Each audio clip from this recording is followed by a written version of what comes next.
मुझे इरशाद फरमाया कि आप इनसे यूँ फरमा दें कि मैं तुम्हें एक बात की नसीहत करता हूँ कि तुम तन्हाई में भी इस बात पे गहरी फिक्र करो, अकेले खड़े हो जाओ और दो दो होके या एक से जायद होके भी आपस में बातचीत करो, इस पे मुबाहसा करो कि क्या रसूल अकरम सल्लल्लाहु अलैहि वसल्लम जिनको तुमने कहा कि ये तो जुनून में मुब्तला हो गए, नऊज़ुबिल्लाह, यानी इनका ज़हनी तवाज़ुन मुतासिर हो गया, क्या तुम ये बात जो जुबान से कह रहे हो तुम्हारा दिल भी इस बात को मानता है? अकेले तन्हाई में अल्लाह के लिए खड़े हो जाओ, इस पे गौर करो, गहरा ध्यान।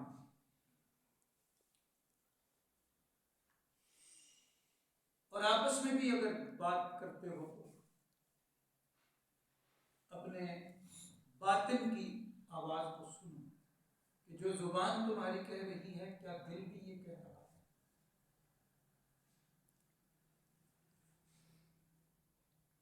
दूसरी आयत मुबारका में फरमाया कि मैं तो तुमसे कोई दुनिया की चीज मांगता ही नहीं। मुशरिकों ने कहा कि और तो कुछ नहीं है, ये हुक्मरानी चाहते हैं। तो जो हुक्मरानी चाहता हो उसका अंदाज ऐसा होता है कि उसने कभी तुमसे कोई मुआवजा तलब ही नहीं किया।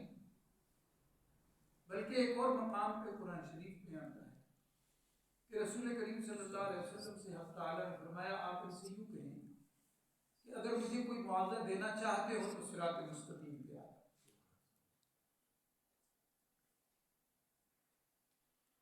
एक मरतबा ऐसा हुआ कि हुजूर करीम सल्लल्लाहु अलैहि वसल्लम दीन की दावत देते थे दलाइल के साथ।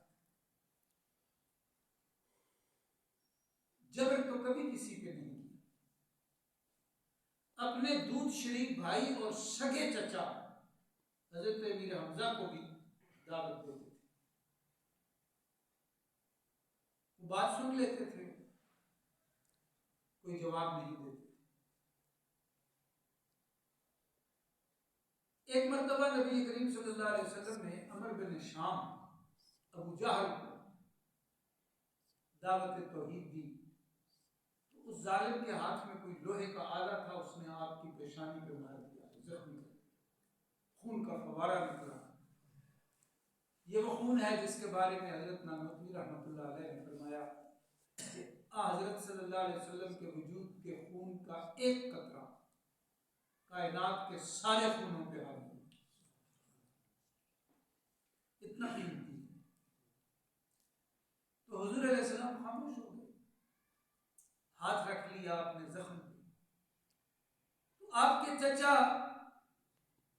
हजरत बिन हमजा मक्का में नहीं थे, अगरचे उन्होंने भी अभी तक इस्लाम कबूल नहीं किया था।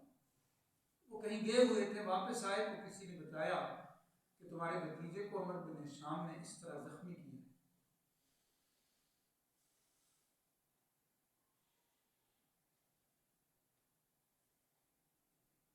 तो सीधे अमर बिन शाम के पास पहुंचे और वही लोहे का आला लिया और उस लोहे के आले से अबू जहल को घायल कर, जितना पता चला था उससे दुगना जख्मी करके वही खून आलूद आला, वो दराती थी जो भी था, वो लेके हुजूर इस्लाम के पास पहुंचे और दिखा के कहा कि भतीजे अब फिक्र न करना, मैं मौजूद हूं, अब तेरी तरफ कोई ऐसी जिसारत नहीं कर सकेगा, मैं सिर्फ तुम्हें खुश देखना चाहता हूं, तो अब आप मुतमईन हो जाएं, खुश हो जाएं। तो हुजूर अलैहिस्सलाम ने फरमाया मैं तो ऐसी बातों से खुश नहीं हूं। वो हैरान हो गए, आपको खुशी नहीं हुई कि मैंने अमर बिन शाम से बदला लिया है आपका? फरमाया वो इन बातों से खुश नहीं। तो आज मैंने कसम खाई है कि तुझे खुश करके दे दूंगा, तुझे खुश देखना चाहता हूँ। जब मुझे पता चला था कि आपको अमर बिन शाम ने जख्मी किया है तो मैंने कसम खाई कि आपके चेहरे पे आज मुस्कुराहट देखना चाहता हूँ, तो आप खुश हो जाएं। हुजूर ने फरमाया मैं तो बदला लिया है आपने, इन बातों से मैं खुश नहीं। तो पूछा फिर किन बातों से आप खुश होते हैं? हुजूर अलैहिस्सलाम ने फरमाया कि कोई कलमा पढ़ ले, अल्लाह पाक की तौहीद, मेरी नबूवत, आखिरत, दीन इस्लाम को कबूल कर ले, मैं इस पर खुश हूँ। आपने फरमाया लेकर मैं आज कलमा पढ़ता हूँ, मुसलमान हूँ। तो हुजूर अकरम सल्लल्लाहु अलैहि वसल्लम ने ये बात फरमाई कि मुझे अगर कोई उजरत देना चाहते हो, कोई मुआवजा देना चाहते हो, कोई तनख्वाह देना चाहते हो, कोई हदिया देना चाहते हो तो कबूल है। इससे ज्यादा मुझे कोई उजरत नहीं चाहिए, इसलिए कि मेरी उजरत अल्लाह पाक के ज़िम्मे है और वो मुझे अता फरमाते हैं और अता फरमाते हैं। अब ये एक अलग बात है कि अल्लाह ने आपको क्या कुछ अता फरमाया। वह अला कुल्लि शैइन शहीद, मैं अपने दावों में कितना सच्चा हूं, मेरे रब उस पे गवाह है। कोई माने या ना माने, अल्लाह तो है। और जब ये मिजाज बन जाता है ना कि मेरा अल्लाह मुझसे राजी हो, फिर दुनिया वालों का ध्यान ही दिमाग से निकल जाता है। कुल इन्ना रब्बी यक़ज़िफ़ु बिल हक़, आप सल्लल्लाहु अलैहि वसल्लम फरमाते हैं बिलाशुबा मेरा परवरदिगार हक की बरखा बरसा रहा है।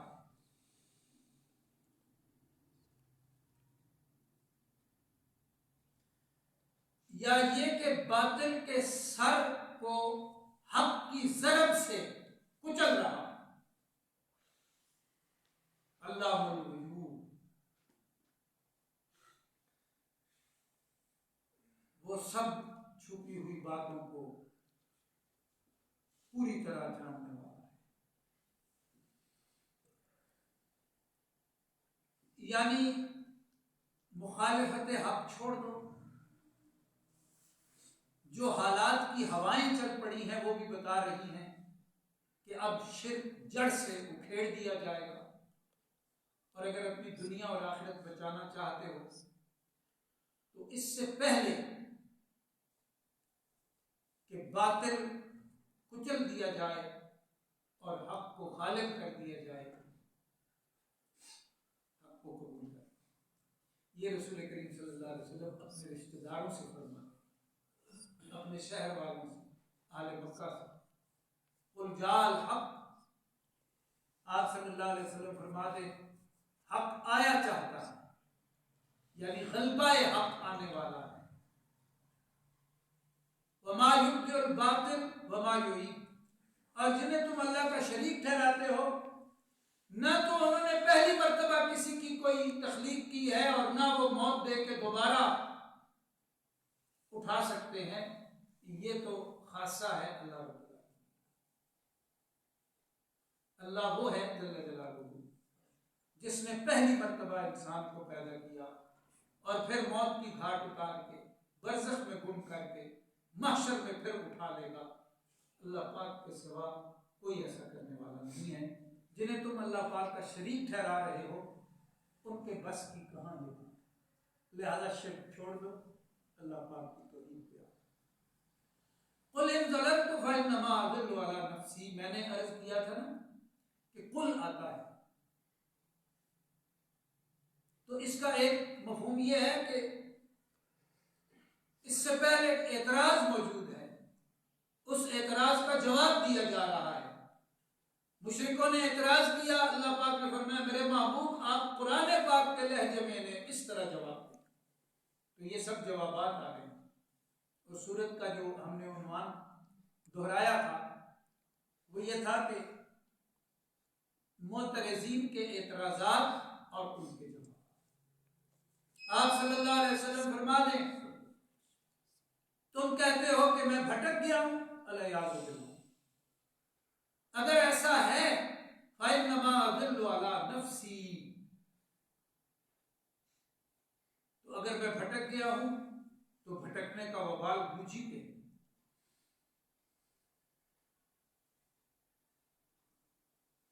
वो कहते थे कि आप बाप दादे के दीन की मुखालिफत कर रहे हैं। बाप दादे का दीन क्या था? कुछ भी नहीं।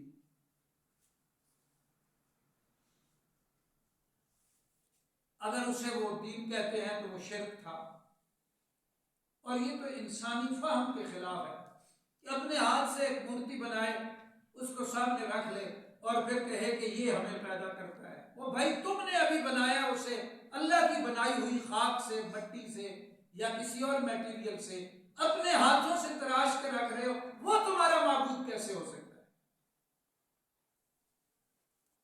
इससे बड़ी गिरावट क्या हो सकती है इंसान के लिए कि अपने हाथों से सनम तराश ले और फिर उनको भगवान बना के उनकी पूजा शुरू कर दे। इससे ज्यादा इंसान क्या गिर सकता है? तो नफी की कि ये गलत है, ये तो बिल्कुल कोई दलील नहीं इस पे, न अकली हवाले से न नकली हवाले से, ऐसी कोई बात है ही नहीं। बाप दादे की चाल वो ऐसा करते थे, लिहाजा आप भटक गए। पर मैं अगर मैं भटक गया तो मैं जवाब दूंगा, वह और अगर मैं हिदायत पर हूं तो उसकी वजह यह है कि मेरा रब मुझ पे वही। गुज़िश्ता सबकों में भी हमने ये दोहराया कि ये बात वो आपस में कहते थे कि एक ऐसा शख्स जिसने कभी किसी से कुछ नहीं पढ़ा और वो आदम अलैहिस्सलाम से लेके इस दौर तक की सारी हिकमतें बता रहा, हालात बता रहा, वो बाद में आने वाली एहतियातें बता रहा, वो क़यामत के बपा होने के ऐसे दलाइल दे रहा है जो बराहीन है, रोशन है, बिल्कुल वाज़ेह, उनको रद्द नहीं किया जा सकता। वो आलम अरवाह की बातें बता रहा, ऐसे दानिश के मोती रोल रहा है कि कायनात के दानिश्वर महवे हैरत है। हम इसको कैसे मजनून कह सकते?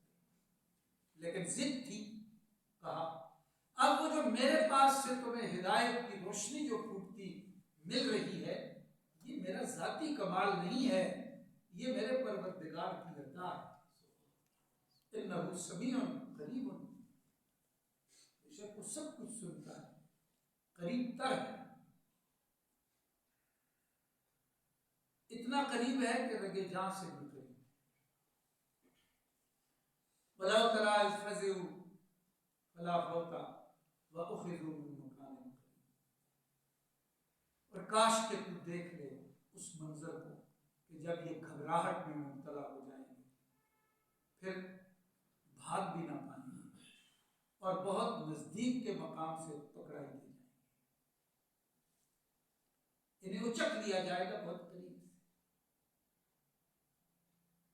यानी वो हम भी अपने मुहावरे में कहते हैं ना कि पहलू भी बदलने में दिया और जकड़ लिया, एक सूतर आगे पीछे नहीं होने देंगे और इनको पकड़ लिया जाए।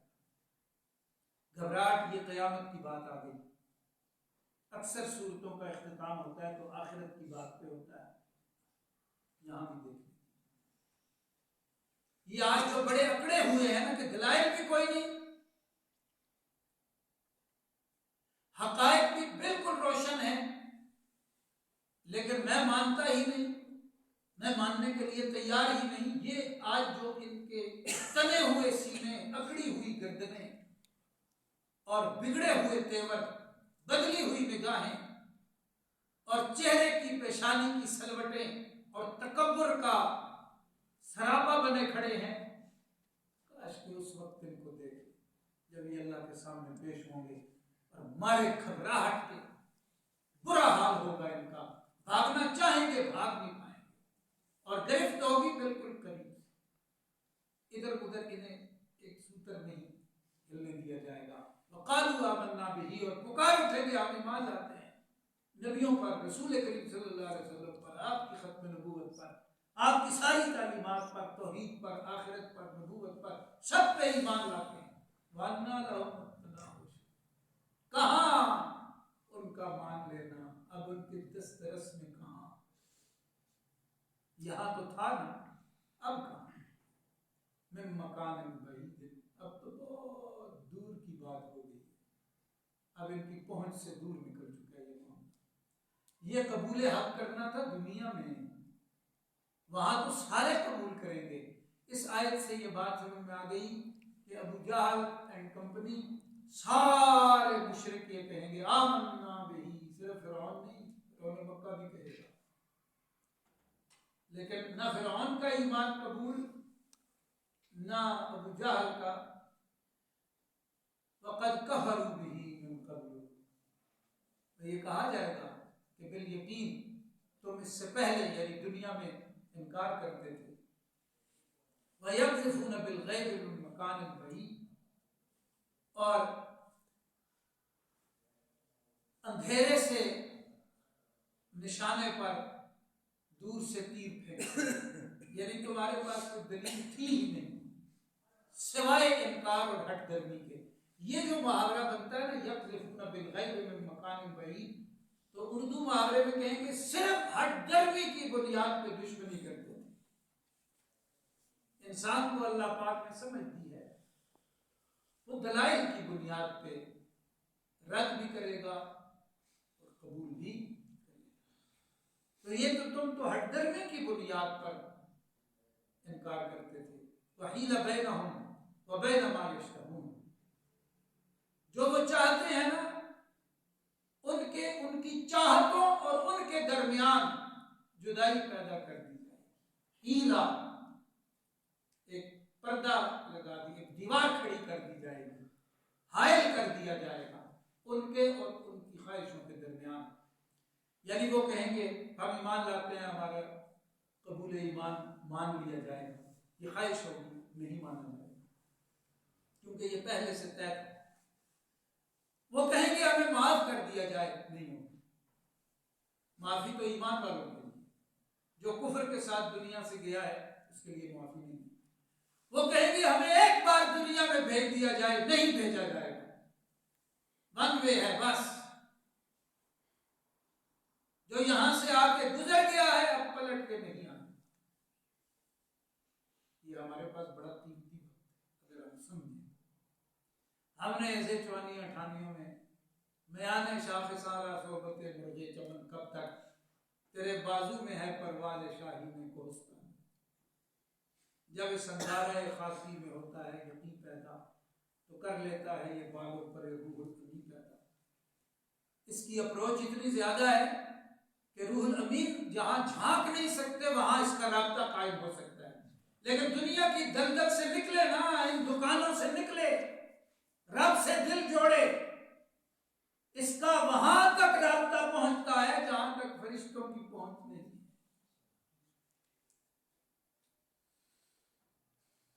अब वापसी का रास्ता नहीं है। जितनी भी इनकी ख्वाहिशें होंगी, इनके और ख्वाहिशात के दरमियान रुकावट आ जाएगी। कमा फ़ुइल भी अशियाए मिन क़ब्ल, जिस तरह की किया गया इन्हीं जैसे लोगों के साथ इससे पहले। यानी वो जो मुनकर काफिर थे, उन पे भी जब अजाब आए तो उन्होंने भी बड़ा चीखना चिल्लाना किया था, ये करते हैं, वो करते हैं, ऐसे है वैसे। और फिरौन का मैंने नाम लिया तो कुरान शरीफ फरमाता है उसने जब देखा कि मैं डूबने लगा हूं तो उसने कहा मैं ईमान लाया, ऐलान किया, उसने आवाज लगाई मैं ईमान लाया। फरमाया आपने जब अजाब जाहिर हो गया, आसार मौत सामने आ गए, अब ईमान लाने का वक्त खत्म। इन्नहुम कानू फी शक्किन मुरीब, बेशक वो भी धोखे में पड़े हुए थे, बेचैन।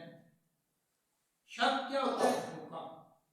रैब क्या चीज है? वो जो बेचैन रखती है।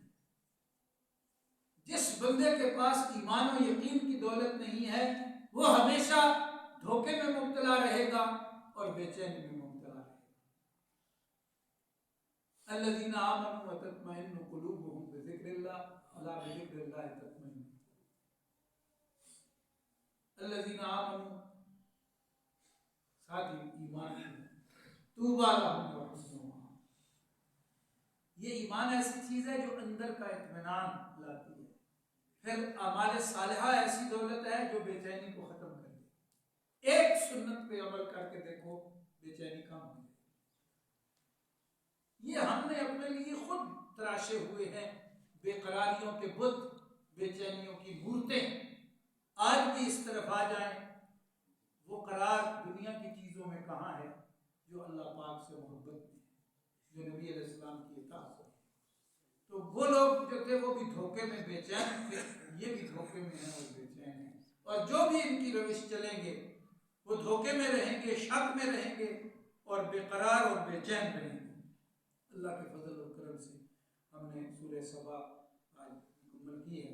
अल्लाह हमारे फूटे अमल को अपनी बारगाह में कबूल मंजूर फरमाए और इसके दुनिया और आखिरत के लिए सरमाया बनाए।